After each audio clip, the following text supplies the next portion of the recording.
ಈ ಪ್ರಜಾಪ್ರಭುತ್ವದ ಹಬ್ಬದಲ್ಲಿ ಹಲವಾರು ಜನ ಈ ಮತಗಳನ್ನ ಮಾರಾಟ ಮಾಡ್ತಕ್ಕಂಥದ್ದು ಈಗಲೂ ಹಿಂದೆನೂ ನಡೀತಾ ಇದೆ, ಈಗಲೂ ನಡೆಯುವಂಥದ್ದು ಆಗ್ಬೋದು, ಮುಂದೇನೂ ಇರ್ಬೋದೇನು. ಆದರೆ ಮನುಷ್ಯನಿಗೆ ಒಂದು ವೈಯಕ್ತಿಕ ಅವನದೇ ಆದಂತಹ ಸ್ವಾಭಿಮಾನ ಇರಬೇಕು.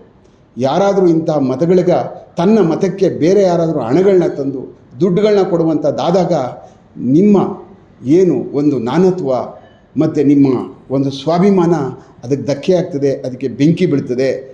ಅಂಥ ಸ್ವಾಭಿಮಾನ ನಿಜಕ್ಕೂ ಏನೂ ಅದರಿಂದ ಉಪಯೋಗ ಆಗೋದಿಲ್ಲ ಸಮಾಜಕ್ಕೆ. ಆ ಕಾರಣಕ್ಕೆ ನಿಮ್ಮಿಂದ ಈ ಹಣವನ್ನು ಕೊಟ್ಟು ಕೊಂಡುಕೊಳ್ಳುವಂಥವ್ರನ್ನ ಬಹುದೂರದಲ್ಲಿ ಇರಿಸ್ಬೇಕು, ನಿಮ್ಮ ಹತ್ರಕ್ಕೂ ಬಿಟ್ಕೋಬಾರ್ದು.